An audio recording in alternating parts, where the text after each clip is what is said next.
Hello and welcome to this webinar around 360 feedback for deskless workers. My name is Christian Nielson. I'm joined by Matt Wride, DecisionWise president, and we are excited for today's conversation. Well, it looks like we'll have having folks joining us here. We're trying a different platform for these webinars this time. We're excited. Hopefully it's a good experience for everyone as we try to make these better each month. This session, a couple of housekeeping items as we get started. This session does qualify for 1 hour of HRCI and SHRM credit. That information will be available after today's session, as well as I believe we will be sharing these slides if that's requested, or at a minimum, we'll sharing a video of the today's session. So with that, I think we'll go ahead and get started. We will have some time for chat and questions from the group. So please, we love when these sessions are interactive. So a little bit about where we're headed. We're going to talk about deskless workers. We're going to talk about 360 feedback, and we're going to discuss how the two meet and some ideas for getting it right, some of the unique challenges faced by deskless workers, and some of the techniques we found that are things we need to really consider when we're working with this important employee population. We did have a session on deskless workers last November, and so I thought I'd just start with some basic slides as we talk about deskless workers. What is a deskless worker? The term refers to employees who don't primarily work at a desk or in a traditional office setting. Often they're on the move, engaging in tasks that require physical presence or some kind of mobility. And it's not a small group of the population.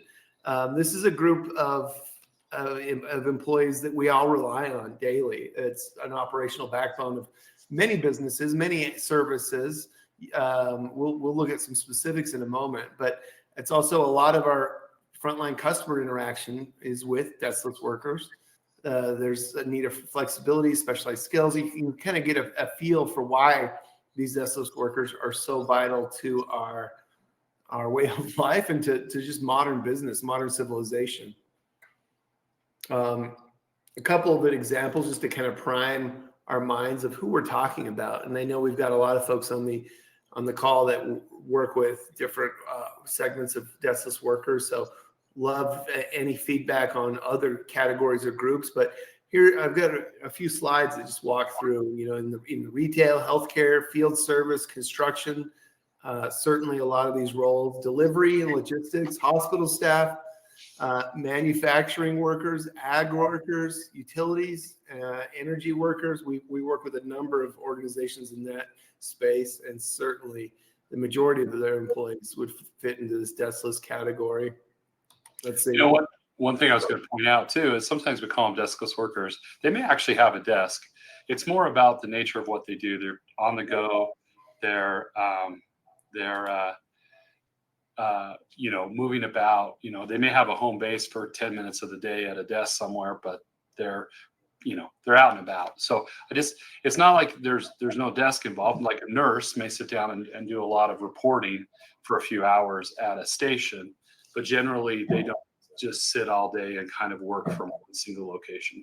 Yeah, exactly. So yeah, it's a good point. We're not saying that these folks never get a chance to sit down, but they may periodically have a desk. I think a nurse is a good example of that, where there's these stations and things, but maybe they either share them with others or they're only there for a fraction of their workday.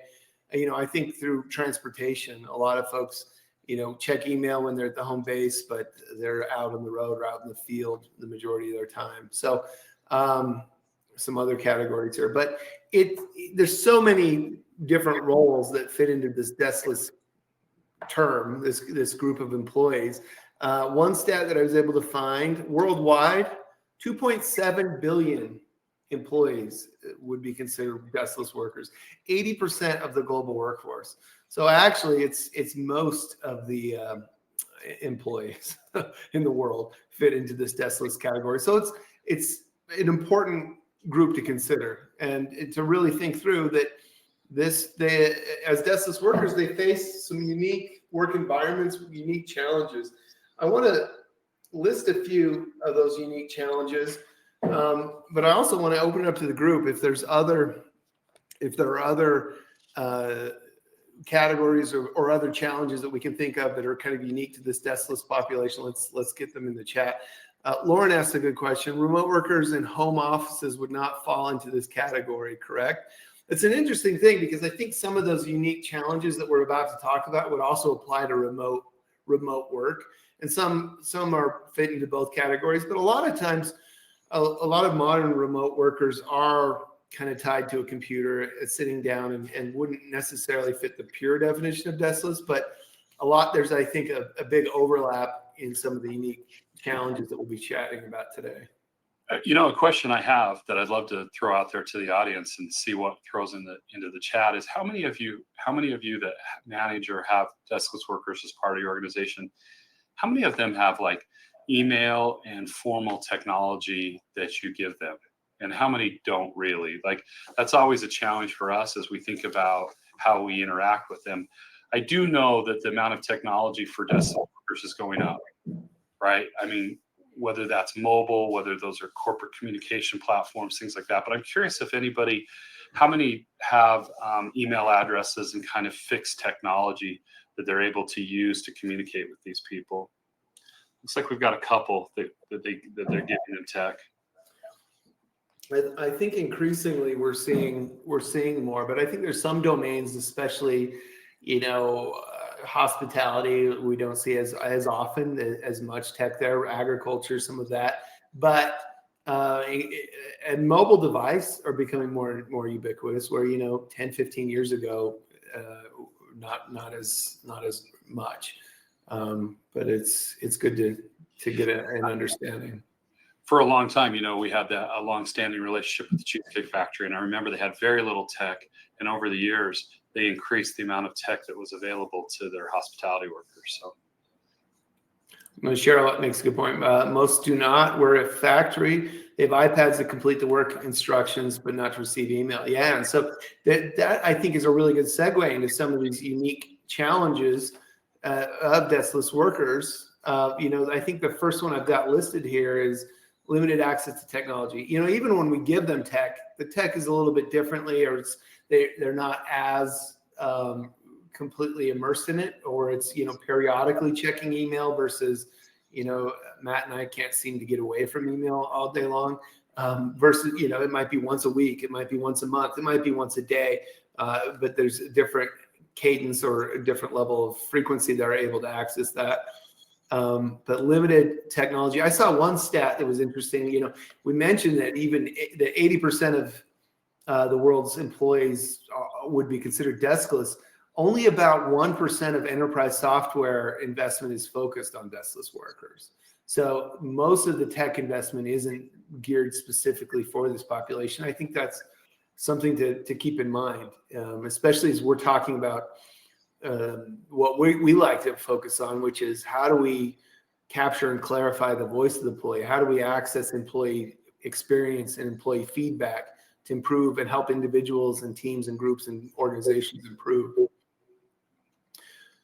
Another challenge, which is I think very tied to that, would be communication barriers. That it does, because they may not be as tied to their technology, or just by the nature of that mobility and flexibility we talked about, they may not be as readily available for communication, or there are more barriers for us to actually get information to and from our deskless workers. And that's a real challenge, right? As our focus on the 360 is to help grow and develop those employees. But if it's hard to get them to check email, if it's hard for them to sort of, catch a vision of what we're trying to do, it can be a real challenge. So one of the key things is to remember that as you implement 360s, you've got to think about how you're going to communicate with these folks. Yeah. And often, again, these kind of all blur into each other a bit, but often because of, the nature of their role, it makes it more and more difficult for us to really invest or focus on, or we neglect the priority of focusing on training and development opportunities for our deskless populations. They're out and about.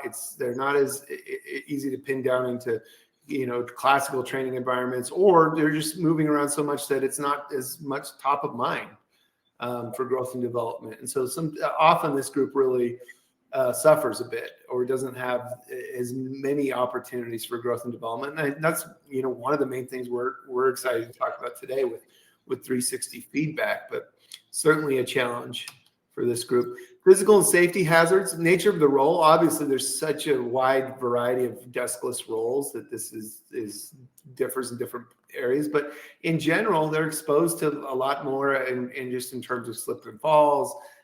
If they're working in factories or manufacturing, agriculture environments, healthcare settings, there's so many areas and potential risks, and so those are some unique challenges that our deskless peers often face. Work-life balance, that can be true in terms of deskless. It depends on roles. I mean, most of us face this, but there's some unique aspects to that. I'm thinking a lot of shift work and changing things, and just the hours that our deskless populations often work. That is one of those components. Disconnected for company culture. I think this is an interesting one. It's something we're really passionate about. I'm curious if anyone's got any take on this in the comments or the chat, but feeling disconnected from company culture. If I put myself in the role of someone that's, in some kind of trucking or transportation, if I'm out on the road, how much am I connected to the identity of the organization I work for? I think in some cases there's some amazing efforts that work very well, but a lot of times our deskless population feel a bit less connected to the overall organization just by nature of their work and the level of interaction they may or may not have with company messaging, company vision, goals, successes, those type of things. And that's why you have to be intentional. I mean, we measure company culture, right, by measuring employee experience, which is in essence culture through the eyes of the employee. We know you've got to be intentional. I reflect back on some of my deskless jobs. One summer I worked construction.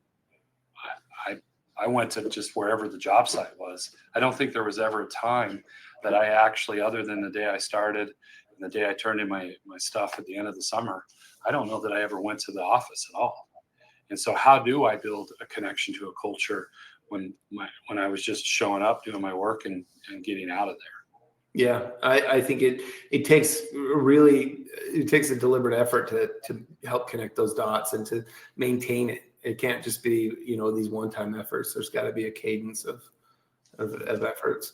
Yeah, it's very interesting. And the next one on this is something I think that a lot of us that have been in those deskless roles, and I like that you brought up your experience, because I've certainly had those roles in the past. Limited opportunities for recognition. I think through my illustrious career as a forklift driver, as I was going through, undergrad, and I remember thinking, does anyone know if I'm doing a good job, or does it matter? Who sees this work? I certainly took pride in it, but there was that feeling of, am I viewed as just part of the machinery here? And so that recognition piece, I think, certainly applies a lot to all humans in a work environment, but our deskless folks, I think there's a unique lens on it that we need to really consider. Lack of team connection. I mean, connected to the company, sometimes our teams. Now, in some environments, the team is who we connect with, because they might be deskless along with us, and we interact with them, and that might be where we feel those connections. But in other instances, it might be you're not working with the same people twice, and so that you never really form that same sense of team, and that can be a challenging thing and makes us disassociate a bit, and also can lead to lower levels of engagement, because it's we feel like there's less to engage with, and so that team aspect as well is very important. And limited voice. While we're here to talk about 360s, I think most people know that DecisionWise, we measure organizationally as well. And that's why when you do your org surveys, it's important to think about specific questions that address these unique challenges. Like, where are your managers that do a great job of team recognition? Where are there silos of dysfunction, but you need to be thoughtful about gathering that information so that you can do something with it, because you've got to uncover it. And one way to do that is to ask employees directly.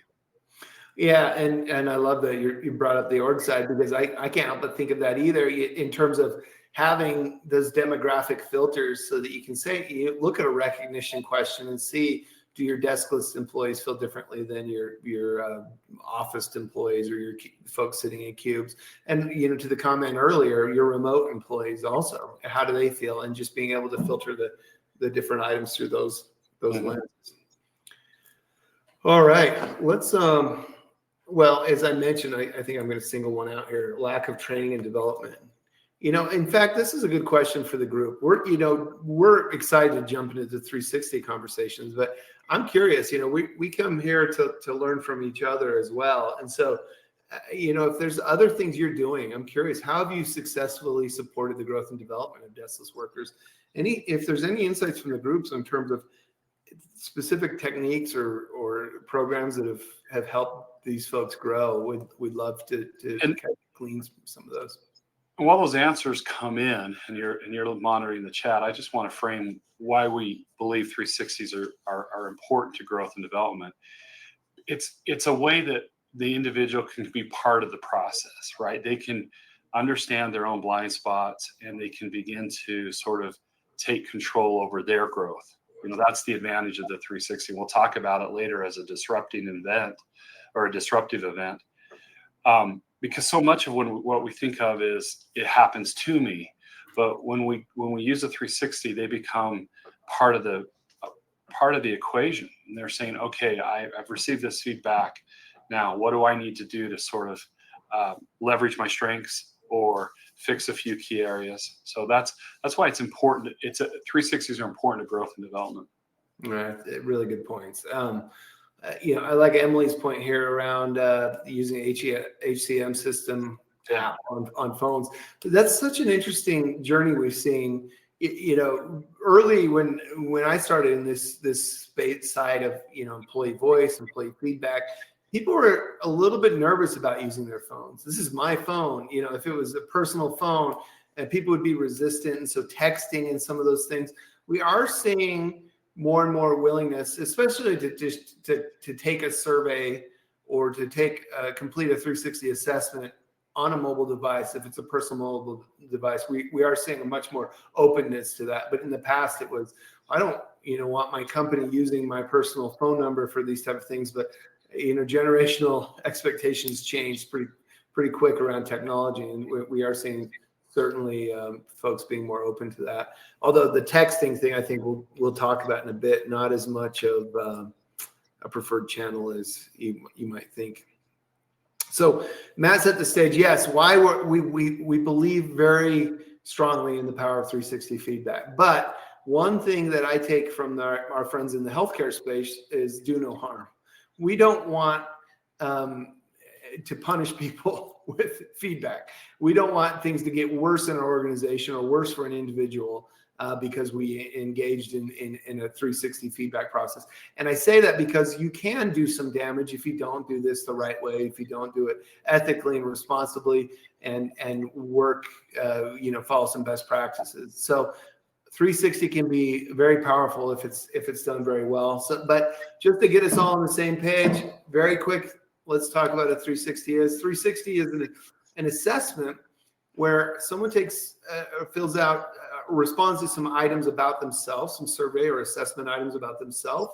They also get to compare their self-perceptions with perceptions from their supervisor.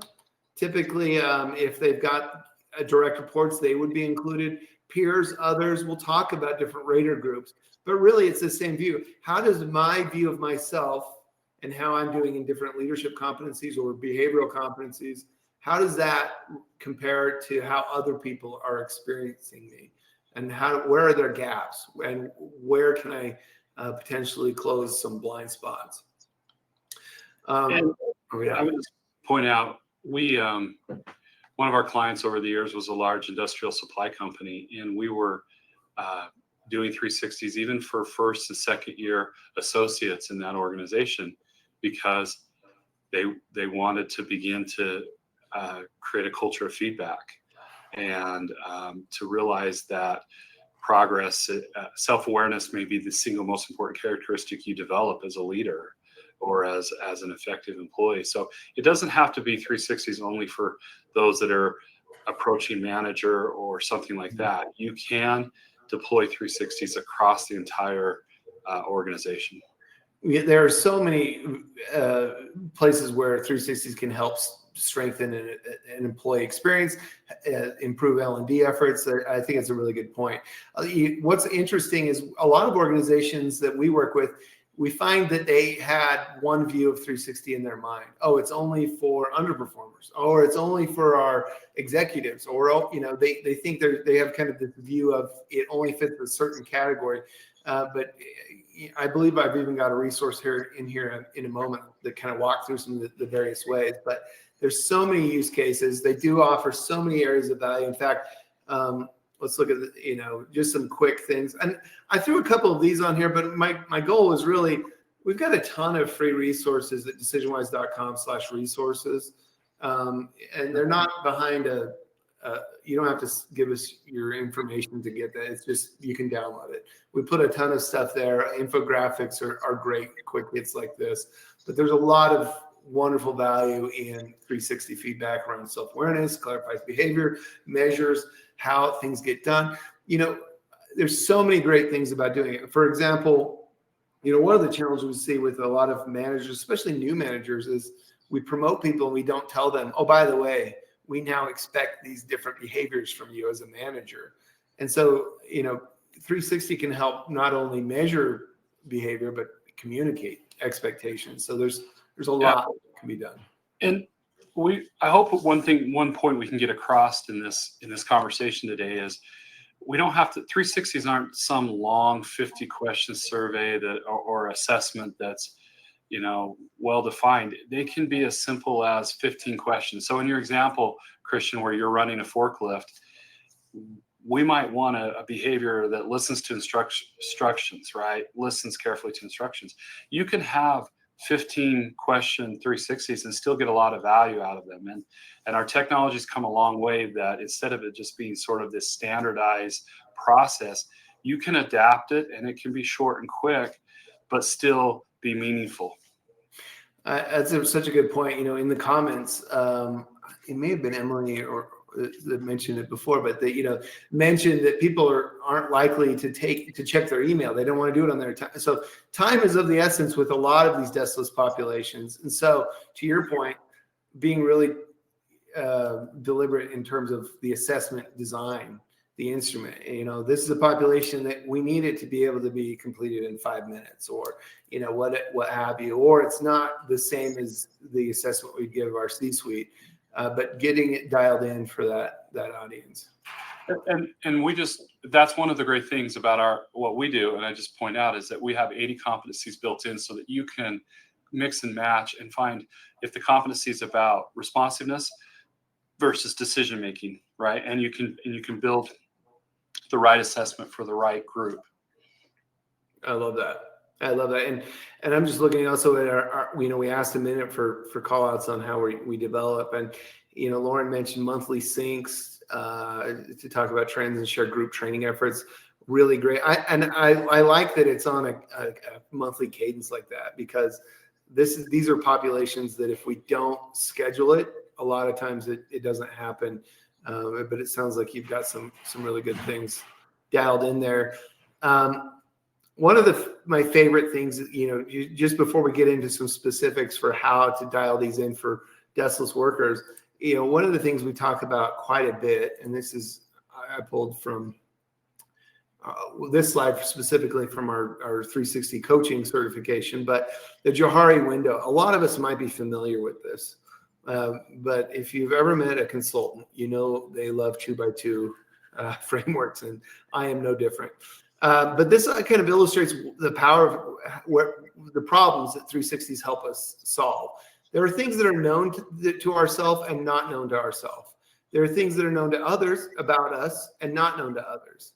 And a 360 helps us in some really specific ways. So things that are known to ourselves and known to others, that's in the public arena. everyone knows that I like X, Y, or Z. And it's not a surprise to either of us. And so that those are in the public arena. It might be strengths, might be areas of opportunity for me. I might be really volatile. Hopefully that's not the case, but or I might be a really good public speaker. And basically this is illustrating there's things that we might all know. There are also things that are known to myself, but not known to others. And that could be a facade. Either it hasn't come out, my volatility hasn't come out, those situations haven't arisen where that would happen. Or perhaps I've got a real strength that just it hasn't been on display at work. But there are things in that facade, things that I know that others don't know. Sometimes the 360 will highlight some of those areas, those facade areas. But there's a real, this next area is kind of the sweet spot for a 360 where the value can really come in, where it's something that others know, or at least that's how what they're experiencing, but it's not known to me. And a report can give me that information, and I can at least have the opportunity to decide, is this something for me to take action on, or is this going to be something that it would be worth making an adjustment in my behavior and my approach, my attitude?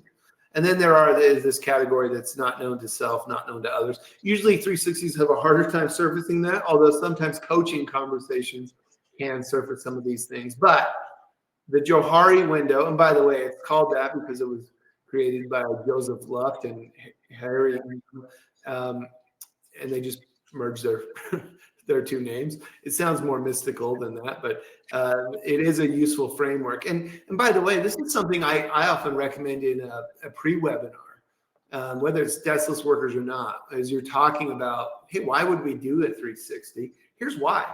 Because there are things you don't know about yourself that other people are experiencing. And that's powerful information for you to have. So we talked a little bit about what a 360 is mechanically. We talked about the value that comes here, but there's also this question, or I like to think of it this way. What experience are you creating for others? A 360 helps us answer that. And especially in the coaching conversations that accompany it, we often see this. Is it the right experience? How are other people experiencing you? And is that the right experience? It's the right experience if it's going to lead to outcomes that you're comfortable with, or outcomes that are good for the organization and the individual. But these are powerful questions. I often use the analogy of hearing your voice played back on a recording. You're like, oh, do I really sound like that? Well, for, let's say, a manager, oh, do I really lead like that? Or an individual contributor, do I really show up that way at work? Is that how other people experience me? Because, that's not my heart, that's not my intent, or that's not going to lead to the outcomes that I'm comfortable with. But a 360 helps us answer these important questions at an individual level. We'll jump right into the deskless side really quick, but I do want to share this quick definition. A 360 is also a purposefully designed disruption which creates the opportunity for increased self-awareness and change. This idea of a disruption is really powerful. We don't often stop and look at how other people are experiencing us in such a structured way to get feedback in an actual report with very specifics. Here's what I thought. Here's what they thought. What's the delta or the gap there? And that creates this moment where energy goes up, where, oh, I didn't realize that. And if it's handled correctly, that moment can lead to some really powerful change. And so thinking about 360s as a disruption is something that creates the possibility for change is a really great way to look at them. If you pair them with another leadership and development program, suddenly it creates an openness for learning and growth, because there's this self-awareness used at the beginning. Christian, there was just a thread in the chat highlight was about a question about reverse mentoring, which is this notion where older workers actually are paired with younger workers in order to do a knowledge exchange and mentoring from newer perspectives, new insights. And it looks like one of our participants has some information about it. But years ago, I wrote an article on it as well, having been the recipient of reverse mentoring sat down and asked someone to mentor me in some technology issues, and it was a really great experience. But it goes to this question, and how I'm going to tie it back to the slide that you have is all of these tools are designed to facilitate great conversations. That's ultimately what we're trying to do. We're trying to use this as an opportunity to gather feedback. But if we just gather feedback and it sits there, it's not great. But if it becomes a conversation and it becomes a dialogue, then we're making headway. We're doing something that's going to be productive. Yeah, really great points, and I appreciate that conversation in the chat. All right, so let's talk about some specifics, and some of these are universal, but I want to talk through the eyes of what we need for our deskless population. I've got 6 kind of tip areas: define the purpose, choose the right tech, train participants, ensure confidentiality. Some of these seem a little bit straightforward, but I want to look at it through the deskless lens. Choose the right raters and incorporate coaching. So let's talk about each of these a bit. All right. Define the purpose. I had a mentor here at DecisionWise years ago that mentioned, he used to use the line, "What's obvious to you that's not obvious to them?" In terms of communication. For a lot of us in HR, some of us are really bought into feedback and 360 feedback, and we see all the power. That doesn't mean everyone else sees it. And so whenever we roll out a program, especially with our deskless workers, if they're not as accustomed to this type of exercise, we want to be very deliberate. Why are we doing this? What is the benefit for the individual? What is the benefit for the organization? What are we hoping to accomplish? And this is where I just put a thumbnail of a resource I like that's on our website, the 12 ways to use 360 feedback. And there's some good things in there, around developing senior leaders, team building, enhancing L&D, all these good things. But my point on this is really, we've got to be very clear. It can be very, people can feel very vulnerable when they're told they're going to receive feedback. And so we want to make sure there's a very clear why. Why are we doing this? Especially if it's an opportunity to pair this with recognition. Hey, we believe in you and we want to invest in your development. Therefore, we're doing this. And so we mentioned that recognition is often a challenge for this deskless population. This could be really paired with this idea of, we see your potential and we want to invest in your growth.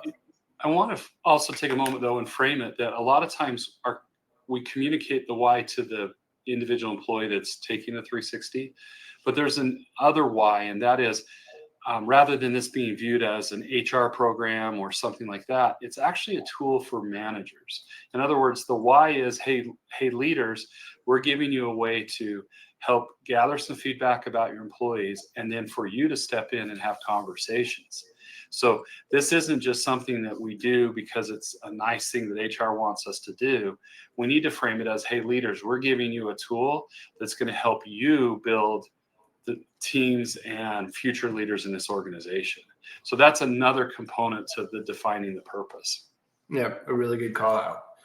And just to paint the picture of where there's real value. And we do that in our coaching sessions too, that we try to make sure that this isn't something being done to them, it's done for them, and help them. That really changes it. And done with them, right? That's the point of the coaching, is we're gonna do this together. Yeah, really, really great distinction there. Choose the right technology. Matt, do you want to chat about this one and why tech matters more than anything for the deskless folks? And I don't want to make this an advertisement, and so, but the point is when we sit down to gather feedback in the context of multi-rater, right? We're trying to get perspectives from various people. We need to make sure that the technology can accurately gather the feedback and can sort of invite the right people to participate in the process. The only thing I will say is standard survey software, while you can sort of make it work, there's a lot of chewing gum and duct tape needed. Technically speaking, that's a technical term, I guess, to make it work. And so a purpose-built tool is always better because it allows you the ability to approve raters. It allows you the ability for someone to self-select raters, to add vendors and outside participants to the process, right? So with some deskless workers, we may have more feedback coming from customers and brand ambassadors than we may have coming from team members. And so we need a tool that allows us to gather those perspectives. And so you just need to be thinking about that and realize it's probably worth looking at a specific 360 tool rather than trying to get a survey monkey to do it for you, because it's a pretty big challenge. And also, I think HRIS is important to bring up here. We're seeing more and more HRIS systems that have some limited functionality for 360, and the functionality is a consideration, but also the perceived confidentiality, which we'll talk about later too. I think especially for our deskless population, the trust is so key, and there's also maybe some suspicion. Yeah. How have we solved it? Yeah, you get all the access to the tech, but we've designed it so there are certain areas that we're not going to let you in the tech so that you can't break confidentiality. Right. As the HR leader who's got access and you've got a login, you can't just see everything. Well, you can if that's what you communicate to your employees. But if you want to preserve confidentiality, you can say, we have a third party and they don't even let us into certain areas of this tech in order to preserve that confidentiality. Right. Versus the experience, if I'm an employee that is suddenly asked to provide feedback in the same system I request PTO, then I'm like, well, this HR, everybody's going to see this, so I'm either not going to respond or I'm not going to respond honestly. So choosing the right tech is super important for accessibility and trust, as well as ease of use on your part. Training participants. This is as proud as we are of our tech, and as proud as we are of our report and our IP and all our competency library, all those things, there's no substitute for helping people get through a very human experience. That, hey, I'm going to get feedback, I'm scared. How do we train people to kind of overcome that? But also, it's not just the participant, the person receiving the report. There could be efforts made to help train your organization on healthy attitudes towards feedback and providing feedback as a rater in these sessions as well. One thing I'll refer back to a few times is our 360 certification that we train people on coaching. But one thing I recommend in a lot of pre-webinars, I love that Johari window we spoke earlier, but I also love the Sarah model. The Sarah model is something that is going to look familiar to the stages of grief, which actually makes sense because when we receive feedback in this way, we're almost losing a bit of our sense of self, or we're at least challenging how we see ourselves and trying to reconcile how others see. And so there are some interesting kind of similarities, but you'll see that the Sarah model stands for surprise, anger, resistance, acceptance. And occasionally we use Sarah with an H, where we're trying to not only get to acceptance, but we're trying to get to a place of hope. The H at the end would be around hope, where we want people to actually leave the experience with optimism and excitement that I've got this information, I can now use this going forward. But this model is useful because I like to introduce it before we go through the feedback experience and say, hey, it's a natural thing when we receive feedback to go through some or all of these stages. It might be a surprise. That might actually hit our ego a bit. We might be a little bit angry or feel some emotions when we see something that we disagree with, or if it is such a surprise. And then we might have a tendency or natural inclination to resist that. That doesn't help us get better. It's only when we get to a place of acceptance and hope, and ideally hope, that we can actually move forward. And so by introducing this model early, by training participants and say, hey, it's okay to feel this, to experience this, to feel some of these things, but let's recognize it and deal with it when it emerges. If you do introduce that early, then you can use that language later in the sessions So then, as the feedback comes in, if I'm coaching somebody and they're obviously in one of these stages, I can say, remember that Sarah model we talked about, and it can be a really great tool. So this is one of my favorite models for training, but there's so many other things you can do to help train not only the participant, but also the raters to make sure that they have productive feedback to provide. And just the Sarah model is great because it helps the person going through the process kind of understand the feedback and kind of go through it. But it's also great for managers because they can understand and help guide someone through it. So it's both recognizing someone going through it as well as understanding it ourselves if we're experiencing those emotions. Yeah.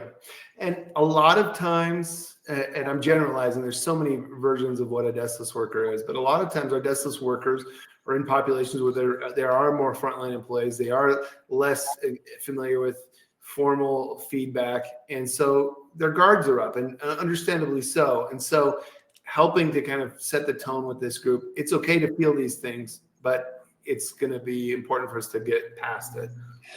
Just remember the first time you get yelled at by a customer, you go through this, right? Yeah, that's right. That is right. That is difficult feedback to receive.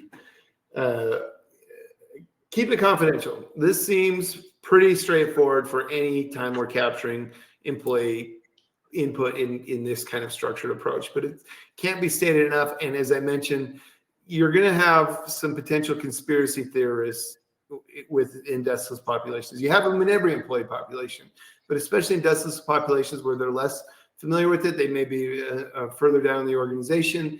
And so conditions are right for them to be a little bit suspicious about how this information is being used, what it is, what it isn't. We want to make sure, kind of going back to selecting the right tool for this, that you're able to communicate confidentiality. Now, we always use confidentiality as a term instead of anonymity, because we don't keep it anonymous. We in most cases, they're picking their raters. So it's not anonymous who's at least invited, but we're keeping it confidential who actually participated. We're certainly not tying results back to individuals. We have thresholds in place.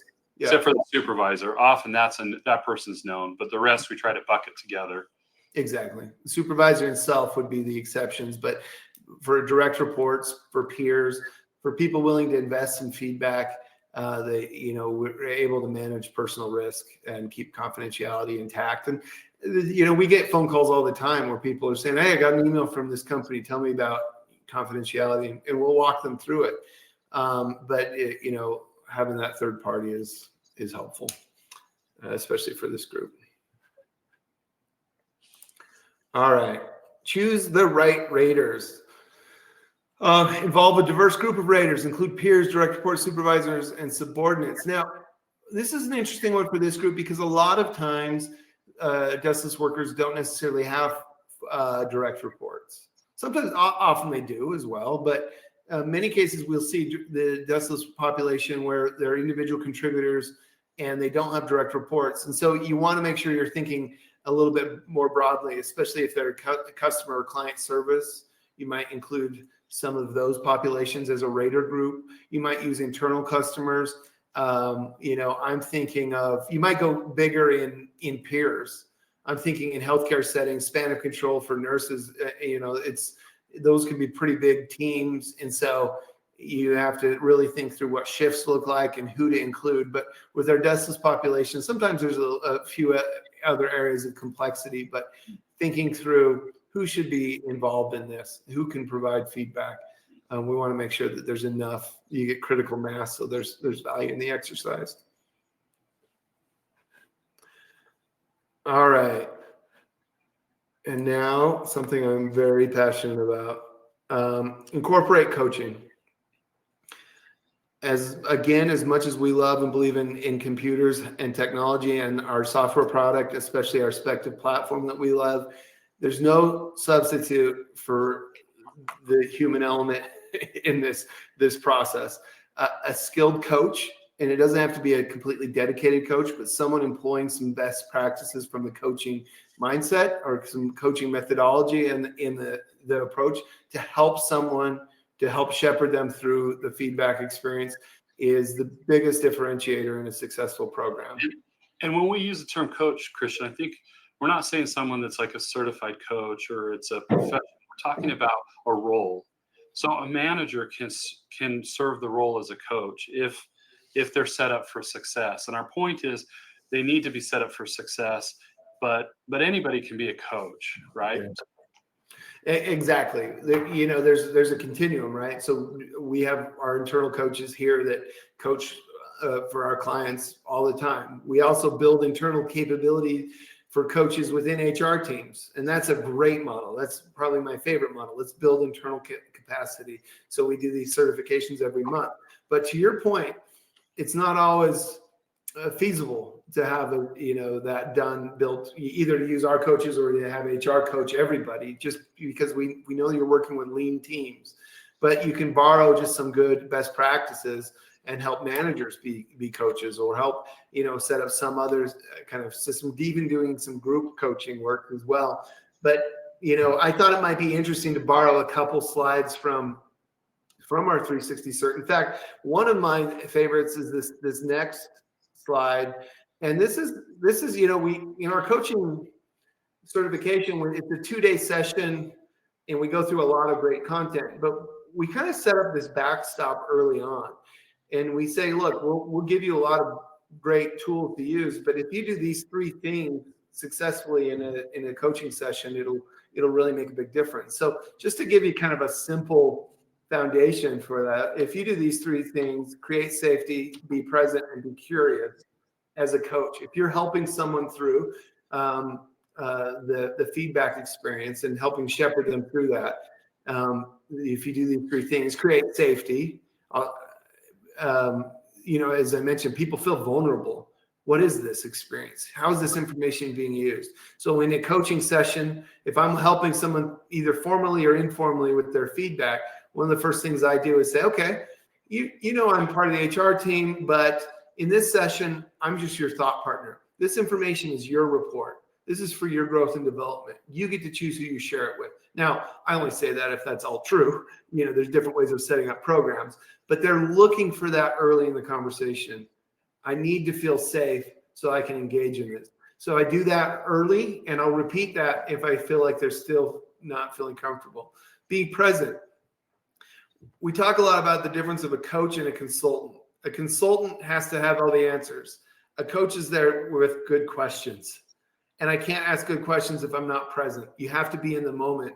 And this is something I've learned. It's taken me a while, but that presence is one of the most meaningful aspects of the 360. In our certs, I often talk about, I ask the question, when was the last time someone said, hey, for the next 90 minutes, let's talk about you? It doesn't happen to most of us most of the time. At least it doesn't happen to me. Maybe I'm super dull. But to have someone say, hey, we're going to sit down and I'm going to be completely present with you because I'm invested in your growth and development. That means a lot to them. That we talked about the challenge of recognition, feeling seen as a Deskless worker is a big part of this. And that can be very meaningful. And then this last piece, be curious.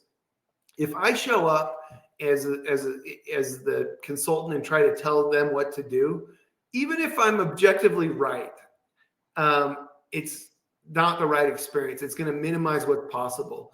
Versus if I'm there and I ask thoughtful questions and help them surface what they need to do, they're going to own that outcome to a greater extent. They're going to, by the way, surface things that I had no idea about, and they're going to come to a better action plan or better path for action if I'm able to help strengthen just their own discovery and help them surface the areas of opportunity versus if I coach. And I wish I could say I learned that day one, but it's taken me a while to get there.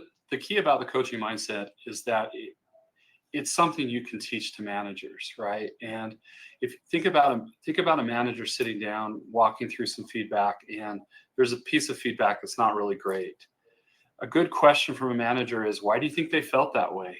Or has anyone else ever expressed that to you? Or, so the power of questions and operating from a coaching mindset is a really great concept, Christian. And but it is something we can empower managers. We can't teach every manager to be the world's best consultant, but we can teach HR teams, internal coaches, as well as managers, how to have a coaching mindset. Yeah. And going earlier to your conversation around, well, we're here to make sure people are having better conversations. This can really strengthen that coach or that manager and employee relationship if it's done well. I also love the comment there. Emily had a really great comment about creating safety. It's emphasizing that my role is to support them, and the conversation is not part of their employee file to separate from. Yeah, if these are kept purely in that development space, that's such a powerful thing to state. Say, one of the things I say is, if I take notes, it's just to be a better thought partner. Or I will say, I'm not going to take notes here. This is, and I always encourage them to go and have further discussion.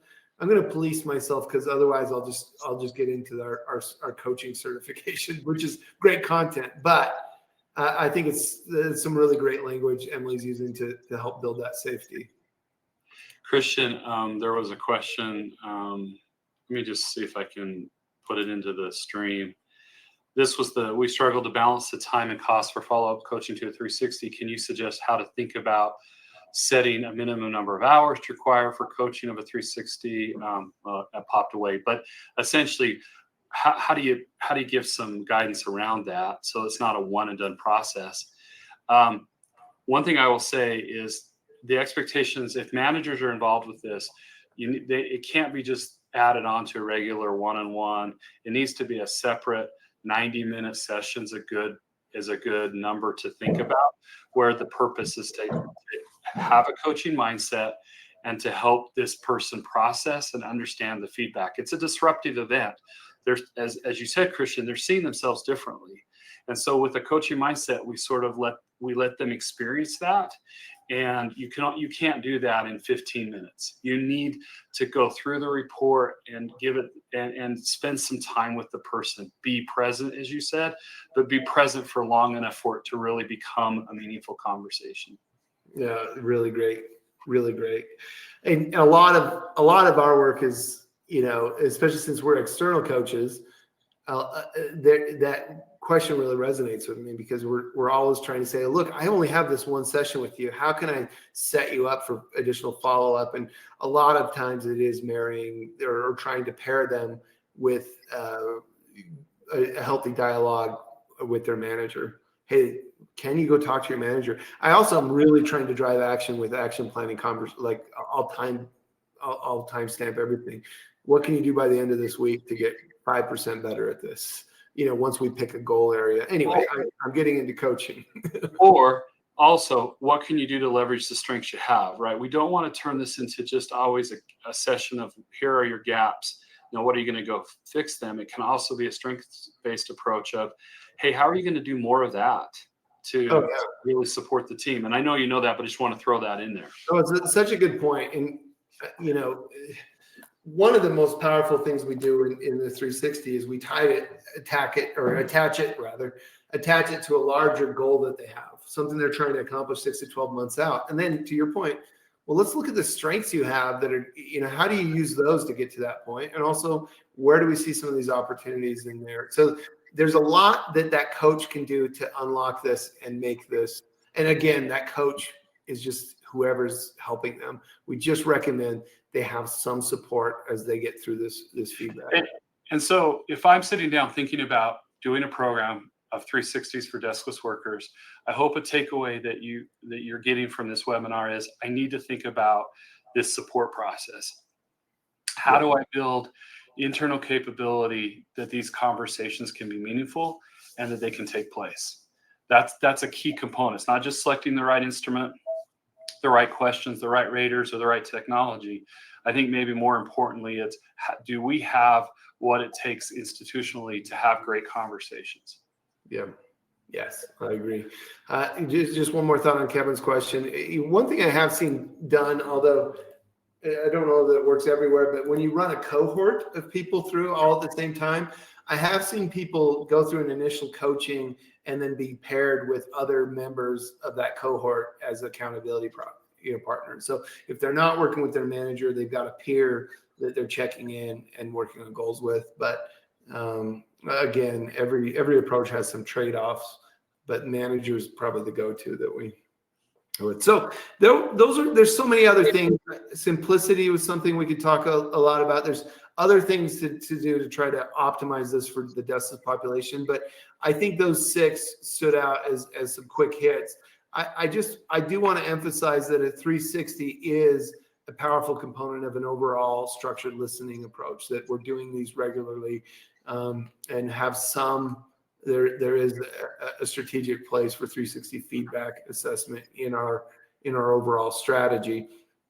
There's a study by Harvard Business Review found we like to spend a lot of time on traits, leadership traits, characteristics, competencies.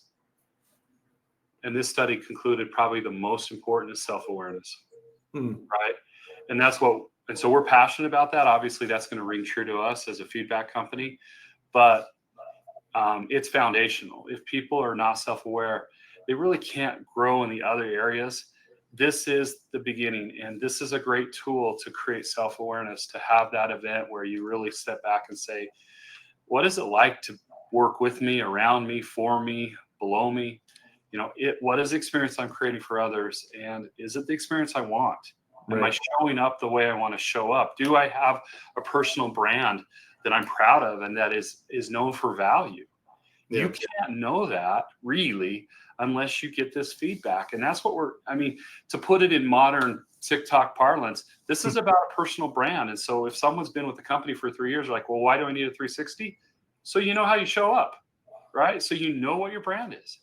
It's very well said. I'm gonna follow you on TikTok after this. But I love that conversation. That's one of my favorite coaching questions, which is, hey, if we continue on this path that you're on, are you going to end up somewhere you're happy, or where would you make an adjustment? How can we get there quicker where you want to go?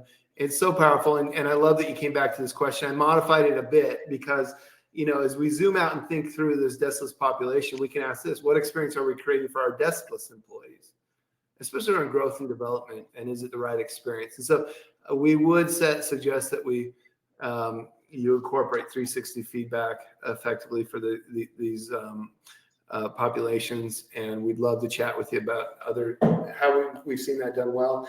I also just wanted to put in a plug here. We do these webinars every month, and I'll set this up if there's any questions. Please feel free to put them in the chat.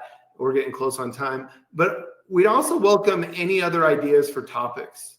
We live in the world of employee feedback. We work with organizations across every industry, from 50 employees to 100,000 plus employees, organizations. We would love some feedback from the group in terms of if there's any topics you'd be dying to hear from. And again, you don't have to, if we don't catch in the chat, hit us up at info@DecisionWise.com. We'd love to hear from you. And also, please take advantage of any of those resources on our website. We love just being part of this community. If you're on this, there's an email ready to go afterwards. It'll come out to you shortly with information about your continuing ed credit as well as the slides.